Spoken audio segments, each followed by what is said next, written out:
본 방송에서 제공하는 투자 정보는 투자 판단에 대한 조언입니다. 방송에서 제공하는 주식의 가치, 가격 상승 및 가격 하락에 대해서는 방송사에서 보장하지 않습니다.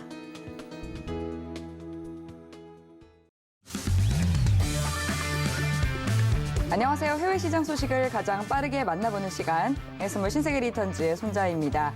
네, 우리 시각 밤 10시 30분에 개장한 뉴욕 증시 하락 출발했습니다. 이후 나스닥이 상승 전환하면서 현재는 가장 강한 체력을 보이고 있는데요. 네, 미 연준의 자이언트 스텝으로 달러화가 치솟는 상황에서 영국이 높은 경기 침체 가능성에 1972년 이후 최고 수준의 대규모 감세 정책을 내놨습니다. 이에 파운드화가 37년 만에 최저치를 경신했고요. 이 장중 달러 인덱스는 114선을 터치하기도 했습니다. 달러 강세와 또 국채금리의 급등 속에서 앞으로의 이 경기 흐름 어떻게 이어지게 될지 증시 흐름까지 함께 짚어보도록 하겠습니다. 1시간 동안 끝까지 채널 고정해 주시기 바라겠습니다. 네, 그럼 오늘 함께할 마스터 화면 통해서 만나보시죠.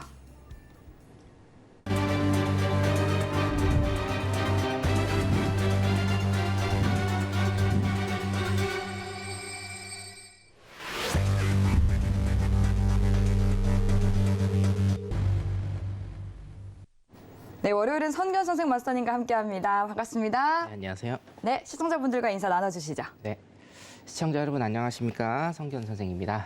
자, 거두절미하고 현물하시는 분들은 지금 비명을, 그리고 선물하시는 분들, 특히나 해선하시는 분들은 지금 환호를 지르고 계실 건데요. 오늘 전 종목 전부 다 시간이 된다라고 하면 국선 항생까지 전부 다 해서 사실은 시장은 지금 가고 있는 길을 가고 있습니다. 제가 짚어드린 자리들 전부 다 가고 있고요. 왜 이런 현상이 벌어졌는지 제가 그동안 설명을 드렸었는데 오늘 차근차근 다시 한번 설명드리도록 하겠습니다. 잠시 후에 뵙겠습니다. 네, 언제나 또 시장 흐름 굉장히 정확하게 잘 봐주시는 성견 선생 마스터님과 함께 오늘도 1시간 꼼꼼하게 시장 짚어보도록 하겠습니다. 네, 지금 현재 시간 오후 10시 56분 지나가고 있는데요. 방송 들으시면서 궁금한 사항 있으시면 노란톡 통해서 질문 보내주시면 됩니다. 문자 번호 샵 0082번으로 성견 선생이라고 4글자 적어서 문자 보내주시면 노란톡 참여 가능한 링크 답장으로 보내드리고 있고요. 지금 하단으로 나가고 있는 QR코드 핸드폰 카메라 켜서 하셔도 입장하실 수 있습니다. 노란톡 들어오셔서 많은 궁금증 남겨주시고요. 그럼 저희가 방송 중에 흐름에 맞춰서 답변 도와드리도록 하겠습니다. 네, 그럼 이어서 오늘 시장의 이슈부터 체크해 보도록 하겠습니다. 나스닥은 페드가 고강도 긴축 전망에 하방 압력이 심화되고 있습니다. 골드는 달러 강세 여파로 2020년 4월 이후 최저치까지 떨어졌습니다. 오일은 강달러와 수요 둔화 가능성에 1월 수준으로 후퇴했습니다. 유로 FX는 영국이 대규모 감세안을 발표하며 경기 침체 우려가 높아지고 있습니다. 네, 이어서 현재 주요 상품 시세 살펴보겠습니다. 대부분 상승 우위 나타내고 있는데요. 그럼 상품별로 체크해 보시죠. 네, 먼저 나스닥입니다. 0.89% 상승한 11,475포인트선 지나가고 있습니다. 네, 다음 오일입니다. 0.99% 상승한 배럴당 79달러선 지나가고 있습니다. 네, 마지막으로 유로입니다. 0.02% 오른 0.973달러선 지나가고 있습니다. 네, 이어서 각 상품별로 당일 투자 전략 알아보도록 할게요. 먼저 나스닥부터 점검해 보겠습니다. 네, 이 킹달러가 세계 금융시장을 강타했습니다. 달러 인덱스는요, 오프닝에서 말씀드렸던 바와 같이 장중 114달러 선까지 터치를 한 상황인데요. 오늘 나스닥은 이제 전일의 하락폭을 되돌리는 좀 기술적 반등 흐름이 나오고 있는 상황입니다. 당일 투자 전략 어떻게 가져가는 것이 좋을지 팻말 통해서 확인해 보겠습니다. 팻말 준비해 주시고요. 들어볼게요. 하나, 둘, 셋. 관망 들어주셨네요. 네, 오늘은 제가 포인트를 좀 빨리 잡아드릴게요. 네. 차트 바로 보도록 하겠습니다. 예. 제가 이거 방송 시작하기 전부터 계속 보고 있었는데요. 11,482라인입니다. 11,482라인입니다, 여러분. 자, 11,482라인 위에서는 매수 보시고요. 11,482 밑에서는 매도 보시면 됩니다. 자, 제가 요즘에 많이 말씀드린 M자형 매매 패턴, 이 쌍봉 매매 패턴인데요. 뭐냐면, 자, 여기에서 지금 이거 쌍봉 지금 확정이 거의 됐습니다. 쌍봉 확정됐고, 자, 쌍봉이 확정된 다음에 이 봉이 전고점을 넘지 못하면 이 전저점을 깨게 됩니다. 오늘 전저점 11,229 라인이거든요. 요거를 깰 것이고, 이것을 지지를 받는다라고 하면 위쪽으로 룸이 어느 정도 생성이 됩니다. 그래서 오늘 빠르게 봐드리면요, 11,482 라인에서 매수 매도 갈릴 것으로 보입니다. 이렇게 전략 짜시면 되겠습니다. 여기까지입니다. 네, 굉장히 빠르게 봐주셨습니다. 11,482 라인을 잘 눈여겨보시면 좋을 것 같습니다. 지금 미 10년물 국채금리는 3.8%까지 치솟았고요. 또 2년 만기 국채금리는 4.35%까지 치솟은 상황입니다. 강달러 그리고 국채금리 급등 속에서 나스닥 오늘은 관망 전략 세워드렸으니까 잘 참고해 보시길 바랄게요. 네, 그럼 이어서 당일 이 유가에 대해서도 투자 전략 어떻게 가져가는 것이 좋을지 알아보도록 하겠습니다. 이 전거래일 이 달러 초강세 그리고 침체 우려로 6%대로 굉장히 큰 폭으로 하락 마감했었는데요. 네, 오늘은 1%대 상승하면서 배럴당 79달러 선에서 거래되고 있는 상황입니다. 지금 80달러 선 아래로 떨어진 상황이기 때문에 또 어떻게 앞으로 투자 전략 가져가야 할지 많은 분들 궁금하실 것 같은데요. 팻말 들어보도록 하겠습니다. 준비해 주시고요. 들어볼게요. 하나, 둘, 셋. 오일도 관망인가요? 자, 오늘도 관망이기는 제가 이제 팻말을 들긴 했는데, 나스닥도 예. 아까 제가 자리값을 정해드렸죠. 오일도 빠르게 정해드릴게요. 전고 라인입니다. 79.97입니다. 79.97 라인 위에서는 매수 보시고요. 79.97 밑에서는 매도 보시면 됩니다. 오늘 패턴 제가 일단은 설명을 드리면, 네. 오일이 내렸던 이유는 경기 침체 우려 때문에 일단은 내렸어요. 그렇죠? 금요일 날 굉장히 좀 많이 빠졌습니다. 영국 때문에 많이 빠졌고, 자, 나스닥 미국 시장 쫓아갑니다, 지금. 그렇기 때문에 미국 시장 같이 보시면서 포인트 같이 짚으시면서 매수 매도 자리 일단은 그렇게 하시면 될 것 같습니다. 제가 이제 매수 매도를 번갈아서 들 수가 없기 때문에 관망 사인 일단은 드린 건데, 자리 짚어 드렸으니까 79.97 그 기준에서, 그리고 나스닥 그 기준에서 매수 매도 갈릴 겁니다. 그렇게 매매하시면 될 것 같습니다. 이상입니다.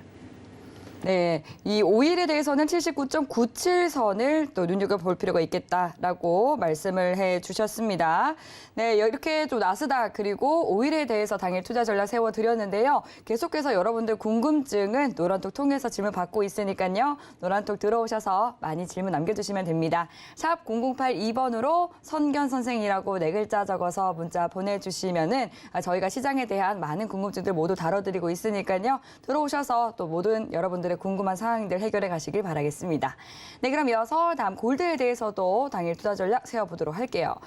골드, 이 강달러가 정말 전 상품에 영향을 미치고 있습니다. 강달러로 인해서 골드는 힘을 쓰지 못하고 있는데요. 2년 반 만에 최저치까지 떨어졌었다가 또 오늘은 소폭 오르는 그런 흐름 이어지고 있습니다. 지금 다시금 이제 약세로 전환을 해서 1,652달러 선에서 거래 이어지고 있는 상황인데요. 골드에 대해서는 어떤 투자 전략 세워주실지 팻말 통해서 확인해 보겠습니다. 준비해 주시고요. 들어볼게요. 하나, 둘, 셋.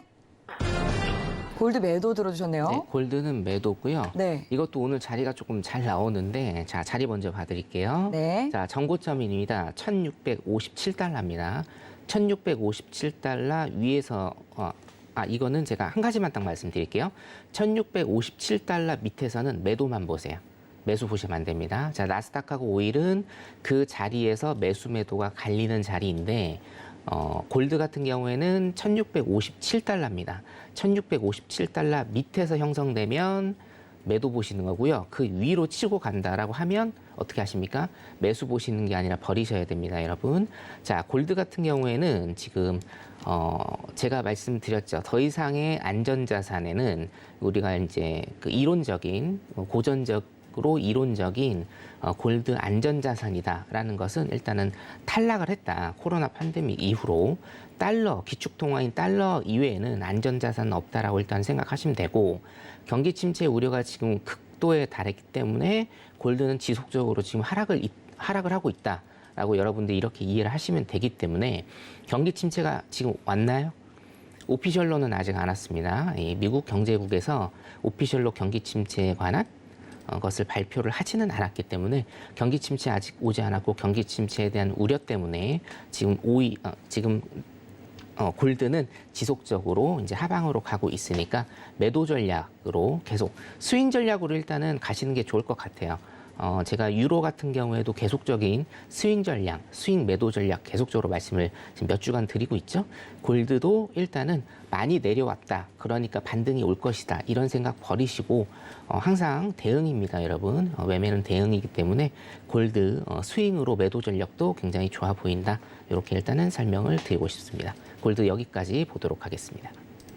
네, 골드는 1,657달러 선 아래에서는 계속해서 매도 전략을 가져가 보는 것이 좋겠다라고 투자 포인트 짚어드렸습니다.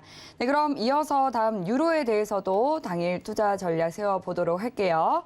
고공행진하는 달러로 인해서 유로는 오늘 처음으로 0.95달러 선 밑까지 떨어지기도 했습니다. 오늘도 조금 전에는 이제 강보합권에서 움직이는가 싶었는데요. 또다시 약세 흐름 보이면서 0.972달러 선에서 거래 이어지고 있는 상황인데요. 네, 오늘 이제 영국의 대규모 감세 소식에 파운드화가 37년 들어서 최저치까지 떨어지기도 했죠. 네, 그렇다면 이제 유로화에 대해서는 오늘 어떤 스탠스를 세워주실지 팻말 통해서 확인해 보겠습니다. 준비해 주시고요. 팻말 들어볼게요. 하나, 둘, 셋. 유로도 역시나 매도네요. 네, 당연히 매도겠죠. 예, 네. 지금 영란은행하고 영국의 정부하고 스텝이 완전히 꼬였고요. 네, 그렇기 때문에 지금 뭐를 하려고 하는지 사실은 모르겠어요. 경기부양책을 한쪽에서는 같은 나라에서 한쪽에서는 경기부양책을 내고 있고 네. 한쪽에서는 금리를 올리려고 하고 있고 그러니까요. 예, 스텝이 완전히 꼬여 보였고요. 자, 지금의 강달러는 두 가지 요소를 일단은 보셔야 된다. 첫 번째, 미국이 금리를 계속적으로 올리면서 금리는 제가 뭐라고 말씀드렸습니까? 화폐의 가치다. 금리를 계속적으로 올리면서 달러의 가치가 올라가는 현상. 두 번째는 우리나라도 마찬가지고 유로도 마찬가지고 위안화도 마찬가지고 전 세계 통화가 다 마찬가지인데 상대적인 박탈감이죠. 예, 상대적인 약세. 그렇기 때문에 스프레드가 더 벌어지는 이런 현상 계속적으로 보이고 있고 제가 계산을 해보니까 지금 5주 연속 유로는 제가 계속 매도 전략 그리고 단타 매매보다는 그냥 갖고 가셔라 매도로 지속적으로 지금 제가 5주 동안 말씀을 드리고 있습니다. 일봉만 보더라도요, 여러분 지속적으로 지금 하락을 하고 있죠. 예, 그렇기 때문에 여러분들 실전 매매하시는데 이거를 생각하셔야 돼요. 너무 많이 올랐으니까 지금 내려갈 것이다. 혹은 너무 많이 내렸으니까 올라갈 것이다. 라는 생각은 아예 실전 매매할 때 지우셔야 됩니다. 가격은 여러분들이 결정을 하는 것이 아니고 굉장히 큰 힘을 가진 시장 참여자에 의해서 결정이 되는 것이기 때문에 아무리 이게 많이 내려갔어도 추세적으로 매도면 매도고요. 아무리 많이 올라갔어도 추세적으로 매수면 매수입니다. 지속적으로 유로는요. 계속 매도 전략, 스윙 전략으로 가시면 되겠습니다. 유로 여기까지 봐드리도록 하겠습니다. 네, 유로는 계속해서 좀 스윙으로도 매도 전략 가져가도 좋겠다라고 짚어주셨는데요. 네, 그럼 여기까지 또 오늘 주요 상품에 대한 당일 투자 전략 알아봤습니다. 노란톡은 계속해서 열려 있습니다. 방송 중에도 또 방송 이후에도 열어두고 있으니까요. 여러분들 궁금한 사항들 모두 해결해 가시기 바라겠습니다. 샵 0082번으로 선견 선생 4글자 적어서 보내주시면 저희가 참여 가능한 링크 보내드리고 있고요. 또 하단으로 나가고 있는 QR코드 스캔하셔도 노란톡 입장 가능하니까요. 노란톡 들어오셔서 더 많은 투자 팁 얻어가시길 바라겠습니다. 네, 그럼 이어서 또 시장에 대한 이야기 나눠보도록 할게요. 굉장히 이제 시장이 혼란스럽거든요. 오늘 시장 어떤 이야기 준비해 주셨을까요? 사실은 솔직히 말씀드리면 전혀 혼란스러운 시장 아니고 제가 계속적으로 네. 말씀드렸던 대세 하락장입니다. 네. 네, 그거 잠깐 하기 전에 제가 나스닥 차트 잠깐만 좀 봐도 될까요? 네, 좋습니다. 482 라인 위에서 매수 전략 제가 세워드렸는데 네. 지금 약 한 40포인트 정도 조금 안 되게 갔습니다. 네. 160틱 정도 일단은 갔고요. 160틱 정도면 충분히 수익 올리셨으리라 일단 보고요. 자, 지금 그러면 482 라인 위에서 지금 형성됐는데 지금은 매수 봐야 되느냐? 매수 보시면 안 됩니다, 여러분. 이제는 일단은 다음 자리가 나올 때까지 조금 관망을 하셔라. 왜냐? 제가 482 라인을 말씀드린 거는 이 해외 선물 실전 매매는요 가장 중요한 게 사실은 자리가 아닙니다, 여러분. 타이밍이에요. 근데 제가 이거 거래량 터지는 거 봤기 때문에 482에 매수 자리 일단 봐드렸던 거고 지금 40포인트 가까이 갔습니다. 그래서 이 힘은 지금 다 빠진 상태이기 때문에 여기에서 482 왔다고 해서 들어가시면 안 됩니다. 지금은 관망해 주시기 바라겠습니다. 자, 일단은 트레이딩 전략 여기까지 하고요. 네. 자, 오늘 일단 시장을 제가 조금 봐드릴 건데 네. 사실 자료를 조금 보면서 말씀을 드리는 게 네. 더 쉬울 것 같아요. 혼란스러운 시장이 전혀 아니다라고 말씀을 그렇죠. 주셨거든요. 저는 이제 작년부터 하락장을 계속적으로 말씀을 드렸고 코스피, 뭐 국내 선물 그리고 나스닥 플러스 항생까지 사실은 지금 나스닥에 가려 미국 시장에 가려서 그리고 한국 시장에 가려서 상대적으로 저평가가 되고 있는데 중국 항생 시장도 정말 문제입니다. 이것까지 일단은 좀 봐드려야 될 것 같고 지금 시장은요, 여러분 제가 타이틀에서 꼽아드렸던 대로 있는 그대로 받아들이셔야 됩니다. 보세요. 자, 이거 보시면 오늘 하루에만 지금 패닉이라고 굉장히 좀 많이 기사화가 되어 있죠. 자, 여러분 제가 대세 하락장을 예견을 하고 지속적으로 대세 하락임을 말씀을 드리고 모든 지표, 모든 지수, 특히나 이 신세계 리턴즈를 6개월 이상 보신 분들이라고 하면 코스피 지수 그리고 국내 선물 지수, 나스닥 지수 제가 지금 올해 정말 저도 깜짝 놀라게 100% 지금 다 맞추고 있는데요. 시장 굉장히 클래식하게 보셔야 된다. 그리고 있는 그대로 보셔야 된다라고 제가 항상 강조를 드립니다. 자, 제가 이런 말씀 한번 드린 적이 있는데 지금의 시장은 예전의 시장과는 다릅니다, 여러분. 분명하게 다릅니다. 왜 다르냐면 금리 인상을 하면 주가나 지수가 무조건 빠지느냐? 절대 그렇지 않습니다. 금리 인상을 한다라고 해도 주가나 어떤 지수가 빠지지 않습니다. 오히려 오르는 경우도 많습니다. 오르는 경우도 많아요. 그냥 5대5 정도라고 일단은 보시면 됩니다. 자, 그런데 제가 조금 이따가 다시 한번 말씀을 드릴 건데요. 지금의 시장은 여타의 10년, 20년 전의 시장을 보시면 안 됩니다. 그때는 긴축 정책, 통화적인 긴축 정책과 재정적인 긴축 정책이 합해졌을 때가 아니었습니다, 여러분. 2008년부터 미국이 돈을 풀면서 약 13년간 확대 정책을 썼죠. 확대 정책 하에서의 금리 인상은요, 여러분. 자, 그 백그라운드를 보셔야 되는데 확대 정책 하에서의 금리 인상은 경기가 너무 과열됐기 때문에 쿨다운을 시키는 겁니다, 여러분. 자, 근데 지금은 뭐예요? 경기가 너무 과열된 게 아니고 인플레이션이 발생을 했어요. 우리가 물가와 인플레이션이 같은 개념이 아닙니다. 인플레이션은 물가의 지속적인 상승이에요. 물론 저 또한 물가와 인플레이션이란 단어를 그냥 섞어 쓰고는 있지만 이제는 여러분들이 인플레이션이란 단어를 어떻게 받아들이셔야 되느냐. 물가가 지속적으로 오르는 상태고 이 물가가 지속적으로 오르는 상태를 정부가 혹은 중앙은행이 통화정책이나 재정정책을 써서 컨트롤을 무조건 해야 되는 상황이다라고 그렇게 여러분들이 인플레이션을 받아들이셔야 돼요. 자, 그렇기 때문에 지금의 인플레이션은요, 지금의 금리 인상 기조는 예전에 금리 인상을 했을 때와는 전혀 판이 다릅니다. 자, 지금의 인플레이션은 어떻게 보셔야 되냐면 1970년대, 80년대를 보셔야 됩니다. 미국에. 자, 그때 어저께도 사실은 제가 주말 특강을 했습니다. 노란톡방 계신 분들은 주말 특강 어저께도 굉장히 좀 많이 들어오셔서 200명 넘게 주말 특강 어저께 밤 10시에 시작해서 새벽 12시 반까지 제가 진행을 했는데요. 거기에서도 제가 확실하게 말씀을 드렸습니다. 지금의 인플레이션과 지금의 금리 인상은요, 예전과는 확연하게 다르다. 사실은 제가 9월 초에 이 말씀을 한번 드린 적이 있거든요. 다릅니다, 여러분. 뭐가 다르냐면 지금은 보세요. 긴축 정책 하에서의 인플레이션이에요. 이거를 뭐를 보셔야 되냐면 70년대, 80년대를 보셔야 됩니다. 미국의 70년대, 80년대 초까지 인플레이션이 극심했어요. 이유는 뭐냐면 70년대 베트남 전쟁에서 미국이 참패를 했습니다. 70년대 베트남 전쟁을 치르기 위해서 군수물자를 미국에서 생산을 했죠. 그러면서 엄청난 양의 통화량이 시장에 공급이 됐습니다. 자, 두 번째, 1차 오일 쇼크가 있었고요. 2차 오일 쇼크가 있었습니다. 지금하고 똑같죠. 자, 보세요. 지금 돈이 시장에 굉장히 좀 많이 풀린 상태, 수요로 인한 인플레이션 플러스 자 70년대, 80년대 초에 1, 2차 오일 쇼크입니다. 이건 뭐죠? 지금하고 똑같죠? 공급 원인입니다. 이 두 가지가 전부 다 섞인 인플레이션이 지금 70년대, 80년대 초의 인플레이션 그리고 지금의 인플레이션입니다. 예. 여러분들 그렇기 때문에 금리 인상이 지금 확대 재정 정책이나 확대 정책 하에서 금리 인상이 된다라고 하면 저도 시장의 대세 하락이라고 무조건 말씀을 안 드립니다. 왜냐? 금리 인상을 해도 확대 정책 하에서는요. 주가가 오르는 경우가 굉장히 많습니다, 여러분. 5대5 정도로 보시면 돼요.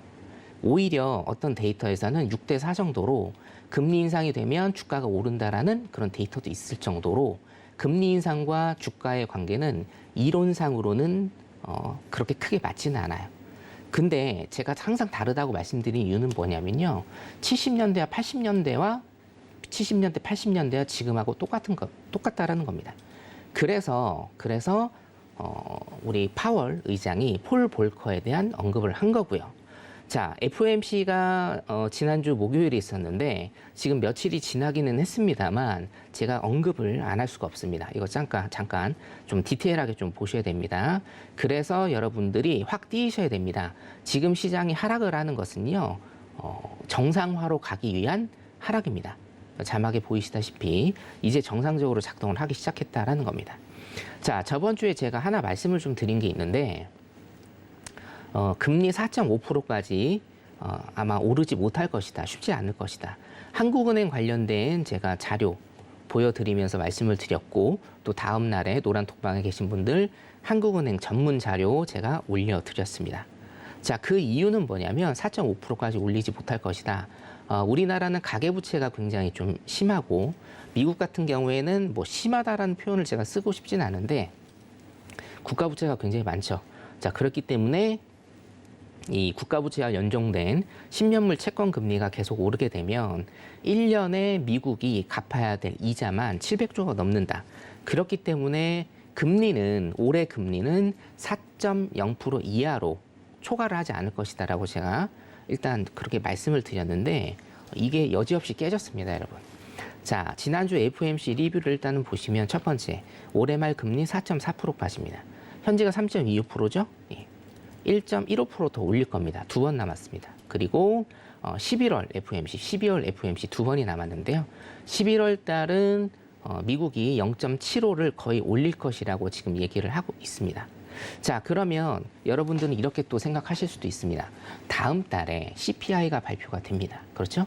10월에 CPI가 발표되는데 10월에 CPI가 발표가 되면 11월에 FOMC에서 그러니까 다음 달에 발표된 소비자 물가지수가 낮아지면 11월 달도 0.75%를 안 올릴 수 있지 않느냐. 물론 제가 확답은 드릴 수 없으나 저는 거의 가능성이 없다라고 일단은 보고 있고요. 자, 10월 달 소비자 물가지수는 낮아질 겁니다. 이유는 간단합니다, 여러분. 오일이 지금 굉장히 많이 떨어지고 있죠. 자, 그렇기 때문에 다음 달 CPI 같은 경우는 굉장히 조금 많이 낮아질 수 있으나 항상 여러분 보셔야 될 거는 뭐다? 근원 CPI다. 근원 CPI는 그리고 근원 PC, 개인 소비 지출 같은 경우에는 지금 낮아지고 있는 것이 아니다. 그래서 물가가 지금 정말 낮아지는 것이냐에 대한 의문점을 제가 일단은 표시를 계속 해드렸죠. 자, 두 번째, 내년 전망치를 4.75%까지 일단은 보고 있습니다. 자, 세 번째고요. 내년까지 고금리를 일단은 유지한다. 그렇죠? 자, 네 번째가 굉장히 중요한데 여러분, 실업률 전망치가 올해 3.8%다. 내년에는 4.4%가 될 것이다라고 일단은 이렇게 얘기를 했죠. 자, 이게 왜 중요합니까? 첫 번째 중요한 이유는 제가 실업률에 관해서 그리고 노동시장에 관해서 그리고 시간당 평균 임금에 대해서 바로 이 자리에서 여러분들한테 1년 동안 수백 번 아마 말씀을 드린 것 같습니다. 실업률 정말 중요하다. 노동시장 정말 중요하다. 인플레이션과 노동시장, 실업률은 동전의 양면입니다. 때려야 뗄 수 없는 그런 관계입니다. 자, 그러면서 페드에서 지금 내년에 실업률 전망치를 4.4%로 일단은 발표를 했고 여기 위에 보시면 내년 금리 전망치를 4.75%로 일단은 얘기를 했습니다.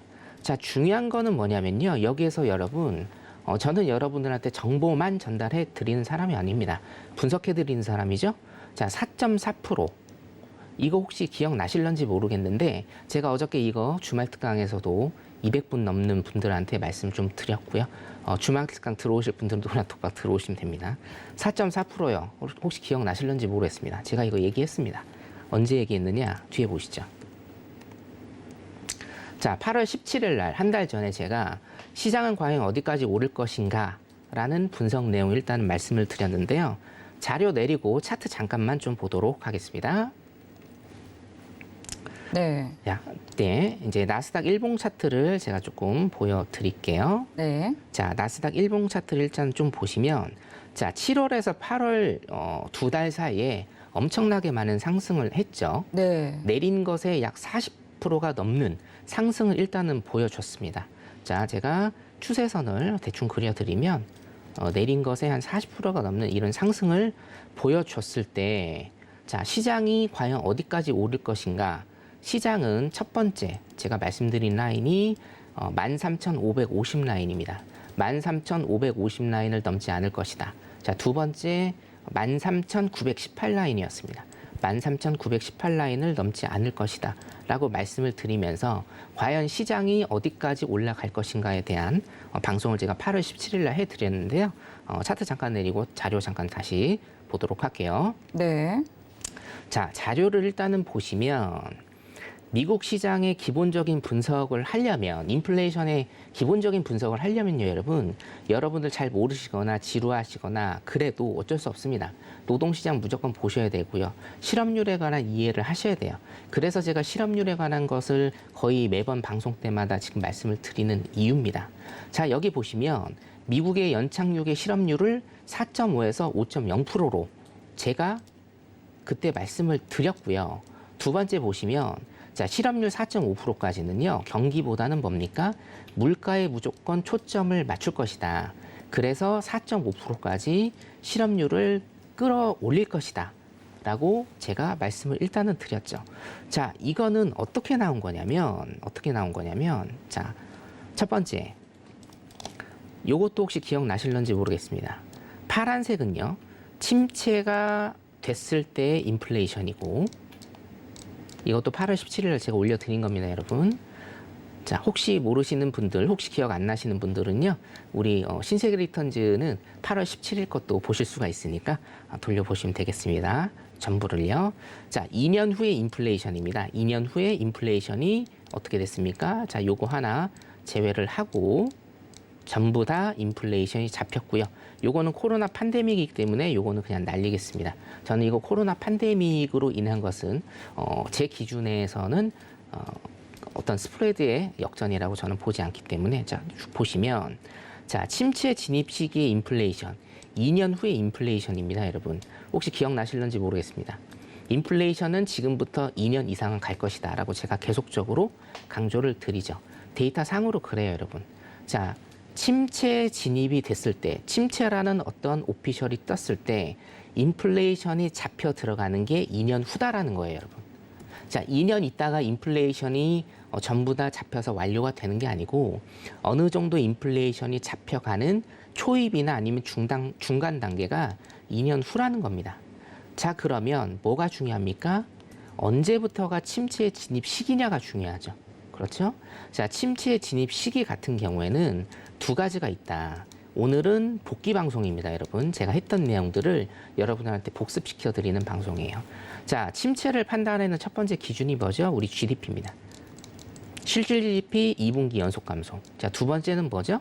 두 번째는 경제국에서 침체다라고 이렇게 판정을 내릴 때다. 자, 이거는 두 번째 거는 시간이 엄청 오래 걸리고 지금 인정 안 할 거다. 왜냐? 11월에 중간선거 때문에. 그럼 우리가 선제적으로 알 수 있는 건 GDP의 2분기 연속 하락이다. 자, 이게 언제 나왔습니까? 7월에 나왔습니다. 그렇죠? 올해 7월에 나왔습니다. 올해 7월에 나왔기 때문에 올해 7월을 기준으로 최소한 2년 있다가 인플레이션이 그나마 조금 잡히는 모습을 보일 것이다. 자, 이게 핵심적인 첫 번째. 여러분들이 정말 아셔야 되는 첫 번째. 자, 두 번째. 자, 죄송합니다. 네. 자, 두 번째를 일단은 좀 보시면. 네. 네. 자, 실업률 같은 경우에는요. 실업률 같은 경우에 자, 보통 1.0%에서 1.5% 상승을 했을 때 인플레이션이 잡힌다라는 데이터 통계가 있습니다. 이 데이터 같은 경우에는요, 사실 제가 여기에 자료에 넣었는데 지금 조금 탈락이 된 것 같고요. 노란톡방 지금 올려드릴 테니까 노란톡방 들어오시는 분들에게는 내일 아침에 그 데이터 자료로 제가 바로 올려드리도록 하겠습니다. 자, 1%에서 1.5% 정도 실업률이 올랐을 때, 그러니까 침체가 시작이 되고 인플레이션이 과도한 상태에서 1%에서 1.5% 정도 실업률이 올랐을 때 이 인플레이션이 여기 보이시는 이 회색의 인플레이션이 잡힌다라는 데이터를 제가 8월 17일 날 여러분들한테 보여드린 적이 있습니다. 자, 그러면 보세요.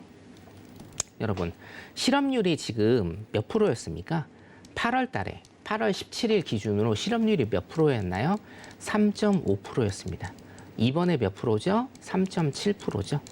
자, 8월 17일 날 제가 말씀드렸을 때 3.5%였기 때문에 플러스 1% 내지 플러스 1.5%를 더하면 이게 4.5% 플러스 마이너스가 나옵니다. 그래서 제가 4.5%, 실업률 4.5%까지는 어디에 초점을 맞춘다? 물가에 초점을 맞추면서 실업률 4.5%까지는 뭐예요? 눈 맞고 귀 맞고 그냥 다 끌어올릴 거라고 제가 말씀을 드렸어요. 물가를 지금 무조건 잡아야 된다. 인플레이션을 무조건 잡아야 되기 때문에 실업률 4.5%까지는 무조건 땡긴다. 이 데이터를 전부 다 제가 입증을 해드리면서 방송을 진행을 시켜드렸고, 그게 이번에 뭡니까? FOMC에 나온 겁니다. 내년까지 4.4%로 맞추겠다라는 거예요. 4.4%까지 용인을 한다라는 얘기입니다. 왜? 물가를 잡기 위해서. 여러분들도 이렇게 아시면 되겠고, 제가 분석한 내용 일단은 자, 4.4%까지 이건 팩트죠? 4.4%까지 올린다. 그리고 요거 고금리 유지한다. 제가 인플레이션 같은 경우에는 고금리를 유지하고 고물가가 유지될 가능성이 수년간 고물가입니다. 고물가가 유지될 가능성이 수년간 굉장히 농후하다라고 제가 말씀을 일단은 드렸습니다. 이것도 뒤에서 시간이 있으면 좀 설명을 드릴게요.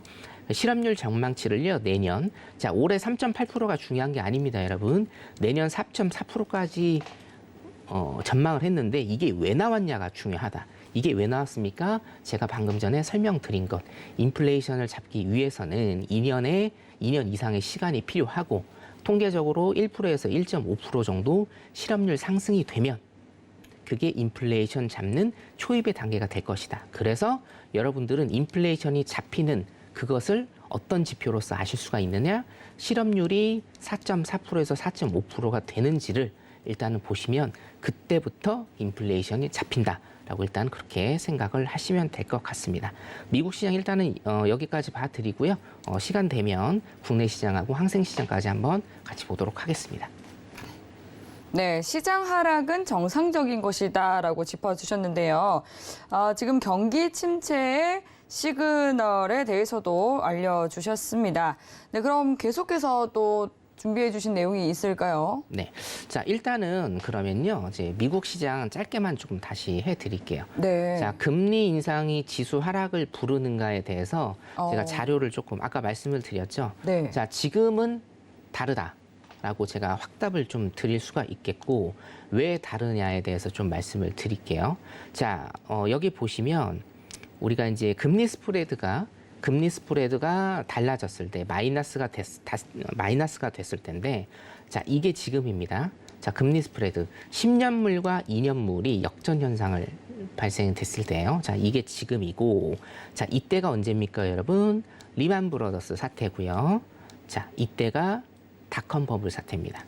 자, 이때는 어디냐면요.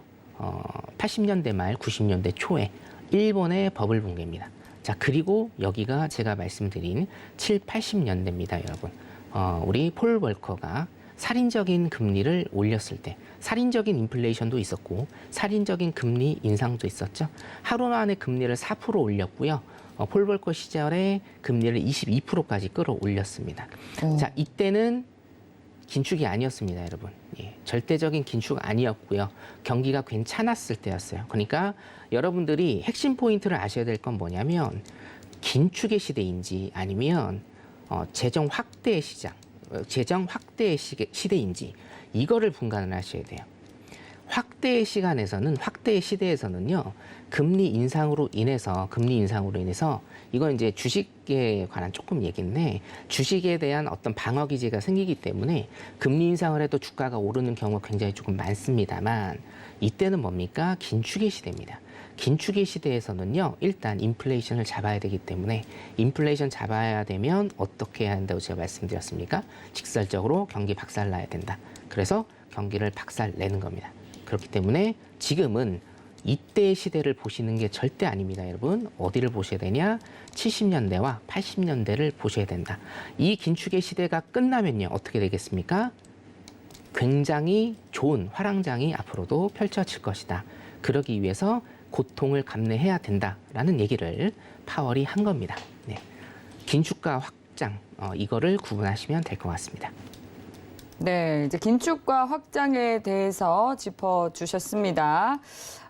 이제 경기 침체에 대한 이야기 계속 나오고 있고 또 우려의 목소리가 나오고 있는데요. 이 부분 잘 참고하시면서 투자 이어가시면 좋을 것 같습니다. 계속해서 노란톡으로 궁금한 사항들 받고 있으니까요. 샵 0982번으로 선경 선생 4글자 적어서 문자 보내주시면 노란톡 참여 가능한 링크 보내드리도록 하겠습니다. 그리고 이제 앞서서 오일에 대해서도 79.97선을 짚어주셨는데 지금 오일이 계속해서 좀 상승세 보여지면서 1.65% 상승해서 배럴당 $80 선을 회복했거든요. 79.97포인트 선을 기준으로 삼아서 위에서는 매수해도 좋다, 아래에서는 매도해야 된다 말씀을 해주셨는데 네, 그럼 지금 이제 매수 기준점에 들어섰고 또 매수를 하신 분들이라면 이제 좀 전에 또 수익을 보신 분도 계실 것 같거든요. 어떻게 보실까요? 자, 일단은 79.97 위에서 일단은 매수 전략을 일단 제가 해드렸는데 네. 전고 라인입니다. 전고 라인이기 때문에 제가 매수 사인을 일단은 좀 드린 거고요. 지금 큰 어떤 흐름으로는 매도 전략을 일단은 드리는 게 원래는 맞습니다만 단기적으로 오늘 또 트레이딩을 하셔야 되니까 네. 제가 말씀드린 97 라인 위에서는 일단은 매수 전략 지속적으로 좀 하시는 게 좋아 보입니다. 이따가 차트 잠깐 다시 한번 봐드리도록 하겠습니다. 네. 이제 오늘은 조금 또 강세 흐름이 이어지고 있는 것 같은데요. 네, 당일 투자 전략 잘 참고해 보시길 바라겠습니다. 네, 그럼 이제 미증시에 대해서 조금 거시적으로 살펴봤는데 국내 시장으로 시선을 돌려보도록 하겠습니다. 우리 국내 시장 이야기 오늘 하지 않을 수가 없거든요. 네네. 코스피, 코스닥 굉장히 낙폭이 컸습니다. 코스피는 제가 보니까 G20 주요국 증시 가운데서 올해 들어서만 가장 큰 낙폭을 기록했다고 하더라고요. 이게 달러로 환산을 했을 때. 그래서 저는 이제 경기 침체 우려가 불거졌었던 유럽보다도 낙폭이 컸다는 점에서도 놀랐고요. 또 엔저 현상이 심각한 일본보다도 또 심각하다라는 데서 저는 좀 놀랐습니다. 국내 증시는 어떻게 보고 계실까요? 네. 국내 선물을 지금 조금 봐드릴 건데요. 국내 시장, 이 네. 국내 선물과 코스피 시장을 지금 조금 제가 말씀을 드릴 건데 네. 제가 한 가지 여러분들한테 말씀을 드릴 게 제가 근 한 10개월 동안 지금 매도 요정으로 일단 활약을 했는데 오늘 매도 요정에 대한 은퇴식을 오늘 하겠습니다. 자, 왜냐하면 국내 시장 같은 경우에는 많은 분들이 아시다시피 제가 말씀드린 라인을 오늘로써 다 찍었습니다. 자, 작년 제가 10월 17일 날 그리고 12월 1일 날 전부 다 짚어드렸고요. 굉장히 많은 강연회, 세미나, 방송 등등에서 다 자리를 일단 짚어드렸는데 3차 라인까지 전부 다 지금 완료가 됐습니다. 자, 1차 라인 같은 경우에는 2750 라인이었죠. 모두가 3700, 800, 4000까지 보는 그런 시장에서 제가 일단은 2750 라인 첫 번째 자리 짚어드렸고요. 두 번째 자리 2450 라인도 일단은 짚어드렸습니다. 3차 라인은 2220 라인이었는데 오늘 2215 라인까지 일단은 가면서 다 깼습니다. 그렇기 때문에 제가 여러분들한테 짚어드린 모든 국내 선물 관련된, 물론 이제 나스닥은 좀 남아 있습니다. 나스닥은 조금 남아 있는데 국내 선물 관련된 자리는 일단은 전부 다 코스피 자리까지 전부 다 100% 성공을 했기 때문에 자, 일단은 매도를 보지 않으면 그러면 매수를 볼 것이냐라는 질문을 굉장히 좀 많이 받았어요. 오늘 노란톡방에 제가 오늘 매도 요정에 대한 은퇴를 한다라고 하니까. 자, 하지만 그건 아닙니다, 여러분. 여러분들 시장은 매수만 있는 것도 아니고 매도만 있는 것도 아니고 매수 매도 두 개만 있는 것도 아닙니다. 횡보도 있을 수 있고 박스도 있을 수 있습니다. 그렇죠? 자, 그렇기 때문에 지금 시장의 대세 하락은 맞습니다. 그리고 지속적으로 시장의 대세 하락은 될 것이다. 근데 올해 제가 일단은 봐왔던 그 자리들은 일단은 전부 다 찍었다라고 그렇게 생각을 해주시면 되겠고, 자, 국내 선물 그리고 코스피 같은 경우에 2750 라인과 2450 라인 그리고 2220 라인을 어떻게 그렇게 10개월 전부터 찍을 수 있었느냐라고 질문을 조금 많이 주셨어요. 예. 그래서 그거를 오늘 제가 일단 조금 말씀을 드리고자 합니다. 자, 첫 번째 기술적인 건데요. 이 기술적인 트레이딩 전략을 일단 제가 좀 말씀을 드리면, 추세선은요, 일단 여러분 굉장히 좀 중요하죠. 추세선 그리는 연습을 여러분들이 굉장히 좀 많이 하셔야 돼요. 이거는 국내 선물에 국한된 게 아니고 여러분들이 매매하시는 모든 종목, 나스닥, 오일 등등, 골드 등등 모든 종목에 전부 다 접목이 된다라고 생각하시면 돼요. 대추세선을 그리는 방법은 굉장히 간단합니다, 여러분. 고점과 저점을 이으는 이 추세선만 일단은 그어 두시면 되고, 요것도 1개, 2개, 3개, 4개, 5개만 딱 그었습니다. 5개만 그었지만 여러분 보시다시피 어떻습니까? 고점이 계속적으로 낮아지고 저점이 계속적으로 낮아지는 이런 모습을 보이고 있죠. 이게 바로 대세 하락의 장이다. 여러분들이 그렇게 판단을 하시면 되겠습니다. 자, 이 추세선이 지금 완성이 되는 걸 기본으로 해서 저는 뭡니까? 대세 하락장을 여러분들한테 일단은 말씀을 드렸던 거고, 자, 그러면 두 번째입니다. 자리를 찝는 방법인데, 이것 또한 코스피, 뭐 국내 선물, 해외 선물 전부 다 적용이 가능합니다. 근데 코스피나 국내 선물 같은 경우에는 이런 자리를 찝는 방법이 굉장히 극명하게 잘 보이는 한 해였다. 여러분들이 일단 이렇게 생각을 해주시면 되겠습니다. 자, 저 같은 경우에는요, 모든 종목 다 똑같습니다. 해외 선물도 다 동일한데 국내 시장 같은 경우에 이 자리가 너무나 잘 보였기 때문에 국내 시장을 중심으로 일단은 설명을 드리지만, 여러분들 종목하시는 모든 종목에 접목이 다 가능합니다. 자, 국내 선물이든 주식이든 아니면 해외 선물이든 다 똑같아요, 여러분. 매물대예요, 매물대. 자, 주식도 거래량이 굉장히 중요하고 매물대가 중요하죠. 선물도 마찬가지입니다. 매수 매도의 싸움, 그리고 주식도 마찬가지입니다. 올리려는 자와 공매도 하려는 세력들의 싸움입니다. 자, 그러면 그 자리는 항상 흔적을 남기게 돼 있고, 그 자리는 뭡니까? 매물이 쌓이게 되어 있습니다. 주식이든 선물이든 여러분 어떻게 매물대를 통과를 하느냐에 따라서, 매물대를 뚫고 가느냐 아니면 매물대를 맞고 떨어지느냐에 따라서 극명하게 가격들이 변한다라고 여러분들이 보시면 돼요. 자, 국내 시장 같은 경우에는 자, 보세요. 자, 첫 번째 이 매물대에서 횡보와 박스를 치고 위로 슈팅이 나왔고요. 자, 두 번째 이 자리에서 횡보와 박스를 치고 슈팅이 나왔습니다. 자, 이것을 여러분들 해석을 하시면 돼요. 매물대를 어떻게 통과를 하느냐, 그 매물대가 어떻게 통과됐느냐의 해석. 자, 매물대는 뭡니까, 여러분? 수렴과 발산이죠. 수렴은 뭡니까? 에너지의 응축. 발산은 그 에너지를 튕기는 힘입니다. 자, 그렇기 때문에 여기에서 코스피 시장을 예로 들면 수렴을 한 거예요. 이 박스에서 수렴을 했다. 에너지를 응축해서 위든 아래든 튕기게 됩니다. 자, 코스피 같은 경우는 위로 튕겼습니다. 자, 그렇기 때문에 어떻게 됩니까? 여기에 쌓여있던 매물대를 소화를 하고 위로 튕겼다라는 거죠. 자, 선물로 일단은 해석을 하면 매수 쪽으로 갔기 때문에 이 매물대는 뭘로 변하나요? 매도의 매물대가 되는 겁니다. 여기도 마찬가지예요, 여러분. 여기도 힘을 응축을 하고 위로 슈팅이 나왔죠. 그렇기 때문에 여기는 뭡니까? 매도의 매물대가 되는 겁니다. 주식으로 치자면 쉽게 말씀드리면요, 여기에서 많은 사람들이 물려있다라고 생각을 하시면 돼요. 물려있다. 자, 그렇기 때문에 시장이 다시금 박스 횡보를 치고 시장의 대세 하락이 점쳐진 올해까지 넘어온다라고 하면 어떻게 됩니까? 이 매물대를 통과를 하게 돼 있어요. 최소한 이 매물대에서 멈추거나 아니면 이 매물대를 통과를 했으면 그 다음 매물대까지 가게 돼 있는 겁니다. 사실은 제가 어떻게 이렇게 100% 지수를 맞췄는지에 관한 것은요, 이게 전부입니다. 굉장히 쉬워요. 굉장히 쉽죠. 하지만 이건 뭡니까? 콜럼버스의 달걀입니다. 아는 사람한테는 보이는 겁니다. 최초에 발견한 사람한테만 일단은 보이는 거고요. 그래서 여러분들이 다른 해외 선물 지수나 어떤 다른 해외 선물 종목들에 관해서 여러분들이 어떤 매물대를 파악을 하시는 게 가장 중요하다.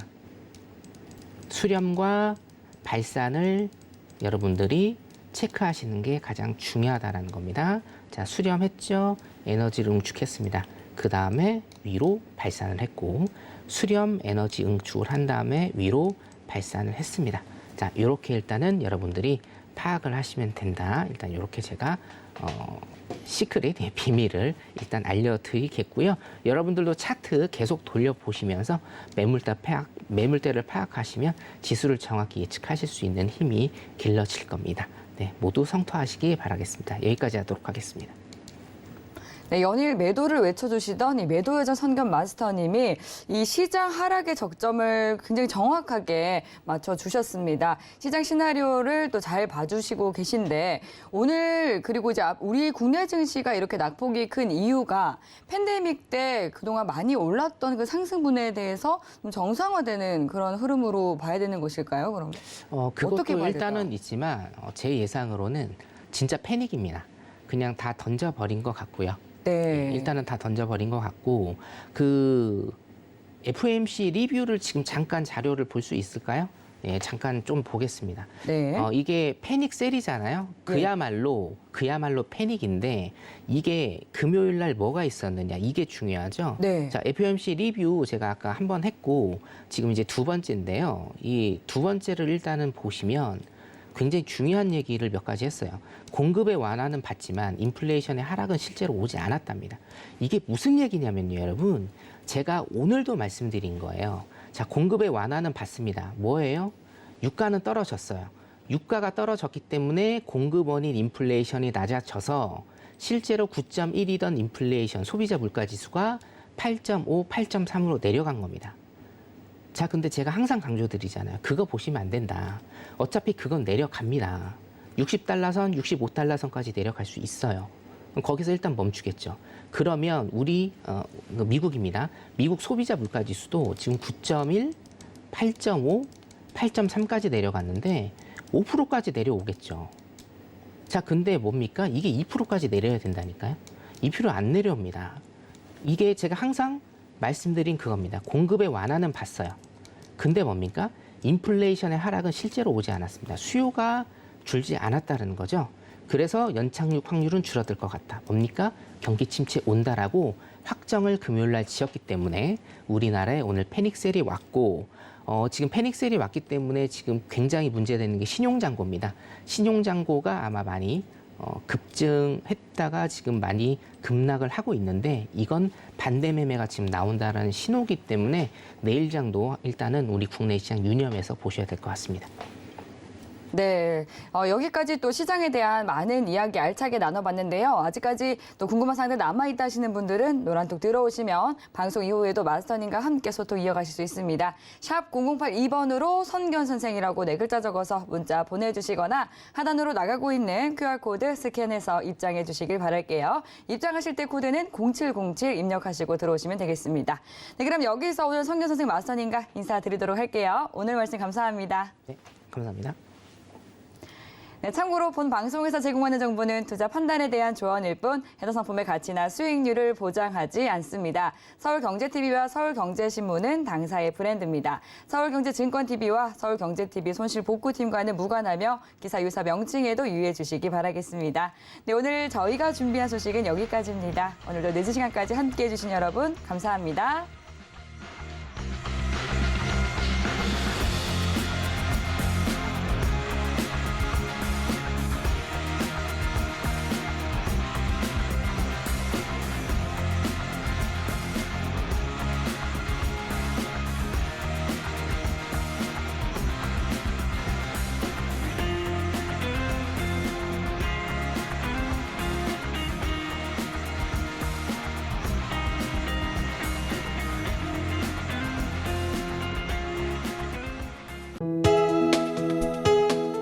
본 방송에서 제공하는 투자 정보는 투자 판단에 대한 조언입니다.